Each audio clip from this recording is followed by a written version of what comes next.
Good afternoon. I have with me Yves Eonnet. He is CEO and co-founder of TagPay, a financial technology company that focuses on next-gen cloud-based core banking system and powers several digital banks. Yves, thank you so much for joining us today. TagPay provides a cloud-based next-gen core banking system to banks. Tell us briefly about your company, your journey so far, and what's your target market? Well, our company is a typical fintech company, meaning developing technology for finance. I'm the co-founder and I've been involved in technology in banking forever. I used to be the director of innovation of the world leader in smart card business. So I decided 10 or 15 years ago to leave the smart card because I was convinced the banks were going to have to change and to evolve in their IT systems. And I met with my partner, his name is Yves Eonnet, and he's a telecom engineer, and we have put together an offer to banks that is using the latest technology of telecom addressed to the banking industry. And this is what we call the next generation core banking system. So the company has grown slowly at the beginning because we were a little bit too early. We have developed our activity in Africa, then we came back to Europe, and now we are developing mainly between Africa and Europe. And we are targeting and addressing the need of what I call visionary bankers who are considering and understanding that their business is going to be transformed dramatically in the coming years, and that they need to use different kind of technology in order to address this new time, this new cycle, this new period. Banks' requirements from the core banking system, as you said, has evolved rapidly. There is increasing shift towards agile and scalable systems. The architecture has changed. There is accelerated digital transformation. Now, in this scenario, what is your opinion on what exactly is core banking today? And what are the essential components of a futuristic core banking system? Okay, so the core banking is very interesting as a subject, as an issue, because it really, let's say, it's the witness and the actual characteristic of the bank culture. In the last cycle, which we call the legacy core banking system cycle, the banks was in fact like a safe of a vault. The goal of the bank was to keep the money, to secure the money, to make it grow, and potentially, of course, to give credit and to have different type of services. But the culture of the bank was to control and to close the bank and to make it a safe. Okay, this is what we are living. We are reaching a point where the bank has to evolve. The next generation core banking system is going to have to connect and to interface and to work with different actors in the economy. Some of them could be customers. Some of them could be, I would say, partners that are going to help to develop the business. And some of those, of course, are going to be technology companies.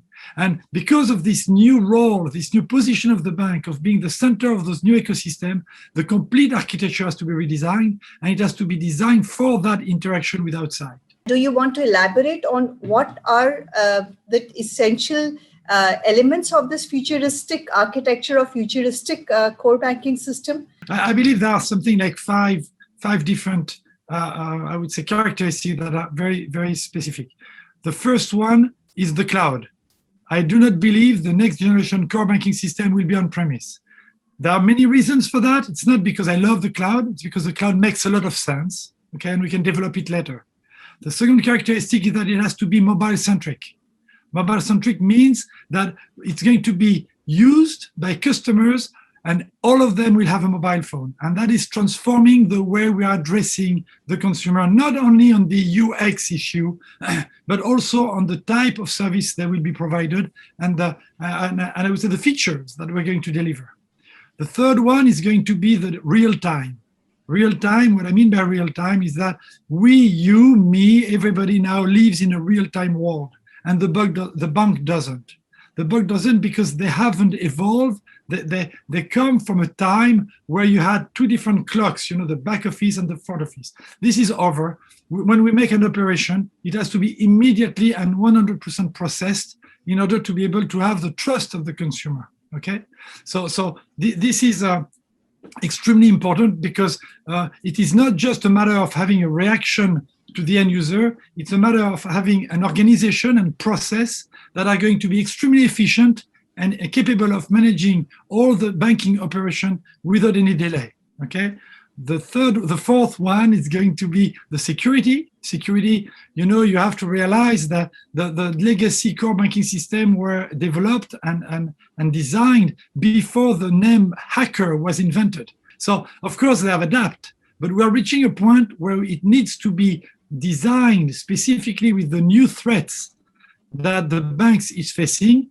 And one of the reasons why the banks are facing those new threats is because of the fifth element of my demonstration, is that the bank has to be open, meaning you have to be open and safe. And this is something impossible in the old world. And the whole purpose of this new architecture, and to have this connectivity, we call them APIs, whatever you call them, but it's a tools in order to connect to other architecture, to other services, to other features, without jeopardizing the security. There are several core banking technology providers so that includes traditional players like Infosys, FIS, Temenos, various players who are also providing core banking services on cloud. And then there are new age providers like Mambu, Thought Machine, and others. Now, how does your technology and proposition differ from others? Well, we are clearly next to Mambu and Thought Machine. I mean, we are in exactly the same field. And in fact, we do compete with those actors. Now, it's like in every computer evolution, everybody has a different story. Our story, we come from the payment, we come from the wallets, we come from Africa. We've been building our platform using the field and using the greenfield operation in order to get from the people what they wanted and what they needed with all the level of security and featuring that we needed. Some others come with another past, another story, but at the end of the day, we are targeting the same situation, which is how to provide to banks the tools in order to enter the new era, which is the digital banking era. Got it. Okay. And if I were to compare you with traditional players like Infosys, FIS, Temenos, and others, then if you could just elaborate on how your proposition is or how your technology is different from what they are offering. I have a lot of respect for those companies. Let's face it. I'm not going to believe or to say that we can compare or be better or be worse. That's not the point. The point is you cannot compare what we do with what Temenos and FIS does or Infosys. One of the analogy that I sometimes say is that you cannot compare a beautiful. The Queen of England's coach. The horse carriage. Full of gold, full of lush, beautiful, and the last generation electric car. We are the last generation electric car. Both are driving on a road, but we don't do the same trip. So if I start to be a little bit more precise, and it's complex to compare, the whole project cannot be compared with Temenos or the others. The reason is that we are breaking all the I would say the process. We are reinventing the whole organization of the bank. The evolution of the bank is a little bit behind the rest of the industries because they've been extremely good to adapt and upgrade another layer and an additional layer in order to fit with the latest need. And they've been forcing this evolution on architecture that was not designed for that. For instance, when you have let's say Temenos generation software, when you want to make an upgrade, meaning you work by release. So every 2 or 3 years you change your release and you go from release 1.1 to 1.2, and therefore for the bank it's the major issue to be the year of the new release of the software. Our world doesn't exist. That doesn't exist. We have continuous delivery, and we are upgrading 100% of our platform every 2 weeks, 3 weeks, 4 weeks, 5 weeks, depending on the need. So we are constantly putting upgrade of our operation, and we can guarantee that at any existing time in the whatever future, our customers will have the latest version every day, which is completely different from what existed in the past. That's one example. Of course, I have a similar address for the business model. when you install a bank with a legacy system, you need to buy first, usually, except if it's in the cloud, but usually you have to develop on-premise some type of facilities. But then you have to pay some setup, some training, some maintenance, some license. We don't do that. We are on, of course, what we call a SaaS, software as a service, and therefore we start with a very low level of investment for the banks, and then they can they pay us depending on the number of account that is active in the bank.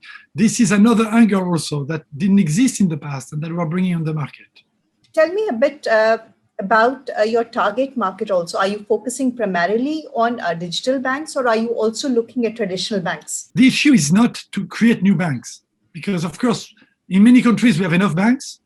And in some countries, like in Africa, we need to develop new banks, naturally. But around the world, there are many banks. The issue is how the banks are going to go from the legacy cycle to the digital cycle, okay? And this move is a big issue for the banks because, of course, I do not imagine anywhere that we're going to decide, well, one day, we're going to take the old system, throw it away, and put a new one instead. That won't happen because, of course, you imagine the stress, okay? So my vision is that the banks, and that's what we do, banks, every bank, large banks, small banks, whatever banks, they have to consider our offer as a tool to develop new services for new targets and new approach and new offer, okay? And if they do that, they're going to start to use this new type of banks that are digital banks. They're going to get used to it.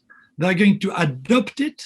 And then those banks, those new division of banks, are going to grow, and after the years, I would say the customer of the old bank will have aged, will have become older. The employees of the old bank will have become older too, and the new banks will take the lead. And this is how I think it's going to go. It's going to be it's not going to be overnight. It's going to come slowly, but it will come through the understanding of the large bank that our solutions are here to help them to solve problems that they have a hard time to solve with the legacy system, and they can use our platforms to develop those new offers and then grow with them. How adaptable do you see traditional banks to this migration to new cloud-based core banking systems, given they've got a technology debt, they've got existing technology frameworks, security concerns, and a whole lot of backend processes that are customized? So how adaptable or how readily, how ready are they for this transition to cloud-based banking? Well, you know the market, you know that some are ready, some are not, which is classic in every evolution. I've been in innovation all my life. I'm always facing legacy guys that are looking for holding the past with them because they don't want to change because of fear. That their own personal vision of the time is not that long. Therefore, why to bother now? All those kind of things are going to slow down the banks. Now, which is completely not just the banks, every industry is like that. The problem is that today, banks are facing some threats. And you know the threats. The threats are, of course, those neobanks, and we can address neobanks. They are not big threats, but they exist. You have the telecom operators who are starting to grow in the financial industry, and they are going to start to eat the value chain of the bank, to catch it. And the third one, which is obviously the most concerning, is the big tech that are obviously, they own the customer, they have infinite capacity of investment, they have a culture of innovation, and they are very smartly looking at financial services in order to enter that world. And the banks will not be able to have any type of reaction to this growth of threats if they don't have the right tools. So the competition is increasing, the threats are increasing for banks. That is true. But the fact is also that they have a huge technology debt, which brings them a lot of challenges and concerns. So given that scenario, what are the biggest challenges that the banks face if they have to undertake this transition towards entirely core banking cloud-based system, a new gen core banking system, which is probably which means a whole lot of change in their entire infrastructure processes to reap the benefits that they're looking for. And second would be the strategy that they need to adopt to undertake that kind of a migration or the challenge that to have an effective transition which is least destructive for them. So the decision of going to digital should not be scary. It should be something that is going to open to banks a lot of new opportunities. And to answer to your question of the I would say legacy and technical debts, I'm not thinking that we are going to switch off the old bank. Of course, that is going to keep going. I'm just concerned about how to use the old architecture to deliver new services. When that happened, the bank should consider using a new architecture for those new services. And to be very precise, usually, very often, it makes it easier. It is quite easy because those new services are targeting new people. Meaning, so I can give examples, but there are populations, a large part of the population is either unbanked or poorly banked or unhappy customer of banks. Those guys, and those are attracted by the neobanks, of course, but those guys should be targeted by the banks in order to be served with the latest technology. And those guys are ready to open accounts and to be a customer of the new system. And the old system will, decrease nicely. We will, of course, still use for many years a lot of services that they have. I'm speaking about the compliance, the risk management, accounting. All those things will be used by the new system. We're not speaking about throwing everything away.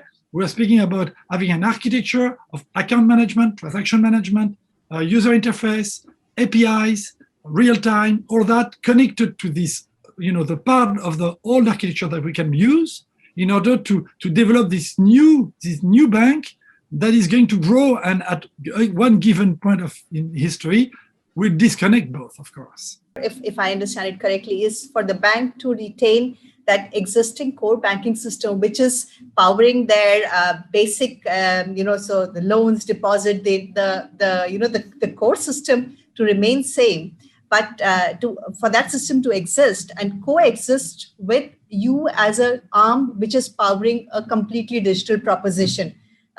So which means that the bank, what you're suggesting is that the bank should have two different systems, one for to manage their existing operations and another one to manage their digital operations. Is that right? Well, yeah, my vision is even worse than that.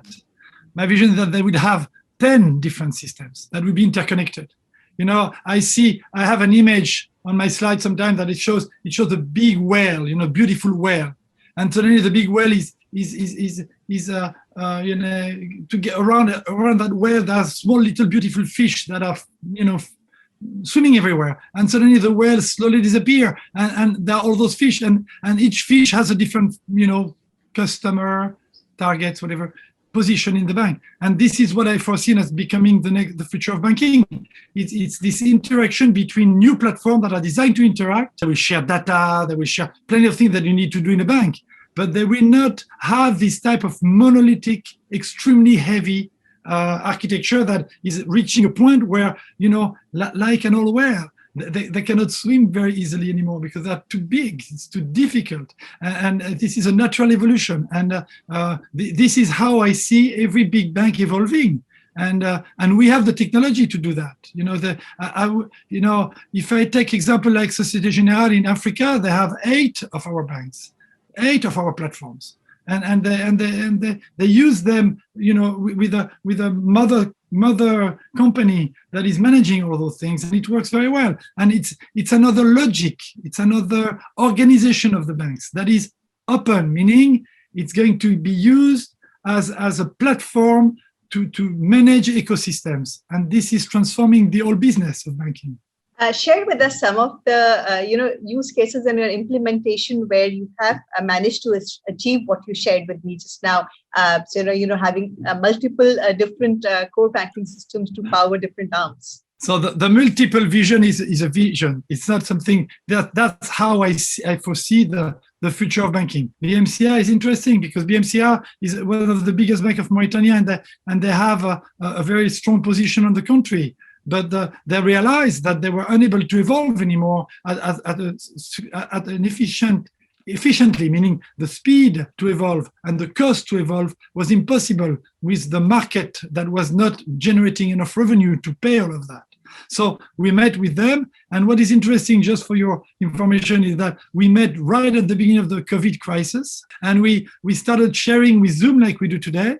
And after 4 months of discussion, we have installed a new platform. They have launched a new bank, and they are growing at a very fast rate in Mauritania in order to not compete, but they are next to their old bank. The branches of the old bank is used as an adjunct of the new bank, meaning the overall company grows in the same direction, but the customers are hosted, are managed by our new generation CBS. And I don't need to tell you that they are very successful, and of course, and it goes fast. And they would have been absolutely incapable of doing that with the legacy system because it's another generation. How many banks have you implemented your core banking system in? We implemented to banks, to payment service provider, to electronic money issuers, those people that are managing accounts. Some of them do loans, some of them don't do loans, but globally we have something like 30 or 29 or 30 of them. Have you also implemented in traditional banks with existing large operations, or you focus primarily on digital banks? We have done both. Let me tell you how we evolved. We started by early adopters, and they were all new banks, new actors, entrepreneurs, people that wanted to change the world. They were taking our technology to transform the with a lot of I would say vision and enthusiasm. That was until 2014. Okay, and in 2014 we met with Société Générale and we met with Trust Merchant Bank in Kinshasa. Two accounts. Our vision was exactly their vision of the way the banks had to go. So in fact, Société Générale invested in our company because they were so excited about our capacity of making a new type of banks. So they became our shareholder at that time, and we have installed with them 8 banks, mainly West Africa and Madagascar. And Trust Merchant Bank, same thing, same idea. Their vision was, with the old technology, we will never be able to grow. We will stay with the part of the population that can bring us massive return on investment. Because the cost of the banks and the process and the branches and etc. is too expensive. We are not anymore in a time where people want to pay the bank. We won't pay banks anymore. The commission are going to disappear. The interest rate are going to stay low. So the banks, they have to find new ways to make money, and they have to find, it's mandatory for their life to find ways to manage and to run their bank at a very low cost. And the legacy system is just not adapted to that. We bring not only the new features that are, but also the new cost, which is extremely low. And that's what the Trust Merchant Bank did. That was, of course, Société Générale. And the last one, it is probably the most significant part, comparing to, relatively to your question, is the Banque Postale in France.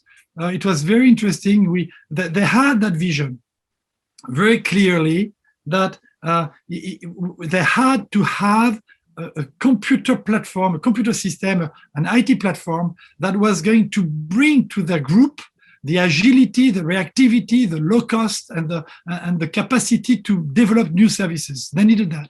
They had purchased a legacy system. They installed that thing, and of course it didn't work. Of course it was impossible. It was impossible because there were no flexibility, there were no openness, the costs were very high, the time to market was crazy, and they met us and they put our platform instead. And of course we have now 15 different services that have been developed with them, and they serve all the different I would say operation of their group. Each time there is a digital, innovative financial service to be delivered. We see a lot of emerging technologies coming in, and blockchain is one of those. So I want to also get a perspective on how feasible is the application of blockchain to reduce the operational processes in institution, or to improve the efficiency within the bank and their backend processes. give us your views on this. Blockchain is an interesting subject. I'm going to give you my view, and then I'm going to give you my opinion on blockchain. My view as TagPay is that we are committed to use blockchain anywhere, in any situation where it can bring a plus in the banking processes. So we identified a couple of them. The first one would be the smart contract. That should be something that banks should be interested in. Today, we don't have any demand yet, but we are working with specialized companies who are dealing with these solutions and that are going to bring to the banks this irrepudiability and this strength of the signature of those specific contracts. And of course, the second one is the cryptography, crypto money, which is, as you know, something that is being analyzed and sometimes developed by many central banks that are looking for how to use the cryptocurrency in order to help or challenge or be part of the monetary ecosystem in their country. Naturally, our platform is adaptable to all of that. Okay, there is no debate. The design of this new generation of computers or software makes it, I don't want to say easy, but extremely fast to adapt to any new request that would come from the market, especially on that field. Now, if I speak about if I'm more teasing now about the crypto, all the cryptocurrency and the blockchain approach, there is a trend to mention blockchain everywhere in order to be in the hype. So if we need to, we can, but we don't think there is any urgency in our platform to push the blockchain as a solution. For us, it's a tool. That tool is extremely interesting, but we have to keep it to the place where it's useful. But blockchain is finding application in areas like, say, transaction banking, for example, in letter of credits and then other areas, payments. So, and of course, smart contract you already mentioned. So there are various areas where blockchain is finding application. No, sure. But I wanted to get a perspective from you in terms of, the back-end processes. If you're seeing the integration with blockchain, if that is making a difference to some of the institutions that you've been working with, or if you are yourself integrating with that as a technology to improve or to speeden up the efficiency or the transparency in the processes. We're working on project, but we don't have any actual operation using blockchain yet. But again, we'll be very happy to do it. It's just a matter of demand. The demand for our customers today is not really there. It's maybe the next step. What are the biggest challenges that a bank faces when they are moving on to a newer technology, a newer backend technology from their existing technology? So if you could just highlight some of them, even in your own implementation, what were the main challenges that you faced when you were doing it for an existing bank? For me, the biggest risk that the bank is facing is to do nothing. If the banks don't move, I'm worried, and we can speak about it. Okay, so this is important. The number one challenge is a human challenge. The banks have a culture, and there is nothing negative in what I say because it was mandatory and I was a part of that. The culture is to make sure we don't allow anybody to have a new idea. We want to be in the norm.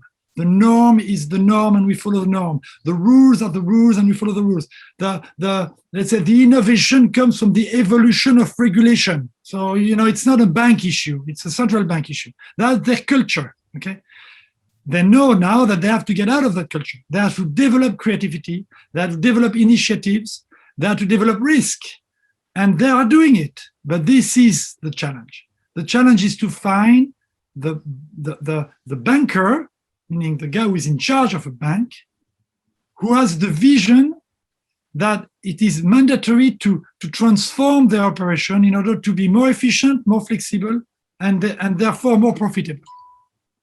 This is for me big, because I meet customers every day And inside the organization, which are big, which are very conservative, where the compliance and the risk management are extremely powerful, it's extremely difficult for them to get out of this culture of absence of evolution and absence of creativity. And for me, this is huge. Tell us also a bit about your business and financial growth, your revenue growth. So are you financially sustainable now? So of course, I mean, we've been sustainable for 2 years. Our evolution is interesting. We started with as I told you, early adopters, and we developed from with a lot of getting the knowledge from the customers and the field. Then Société Générale came in, and when Société Générale came in, they invested in our company. So that was giving us, I would say, enough resource to grow, and especially with Société Générale. What we have done is that we have enormously learned about security, compliance, and risk. They are doing an audit in our organization every once or twice a year. We are inside their organization as a risk management and compliance program. And I mean, honestly, we've learned a lot. We were not at the right level when they arrived, and we in like 6 months we succeeded to get everything green light, and we were fine. So that was a big step, and we needed some resource and also some expertise. So now so we've done that, and we've grown with Société Générale and with La Banque Postale. And last year, we because the market is growing, because you mentioned all those new actors that are coming in, we have decided that it was the right time to have a bigger investor to come in order to help us to grow to the next step, which is to become a major actor in Europe and in Africa, and maybe in the rest of the world, because of course we are active in many different places, but our target is really Europe, Western Europe, and Africa. And so an investment fund called Long Arc Capital in New York met us, and they decided to invest in our company, and they invested 23 or 25 million euros in December. And so now we have these American partners that are extremely interesting for us, because they bring us the other expertise, which I would call the process expertise, the industrialization expertise, the professionalism expertise. So how are you planning to invest this? What is your future roadmap from here? Okay, so we have different priorities. The first one is that we're going to invest in sales. We had very small sales department.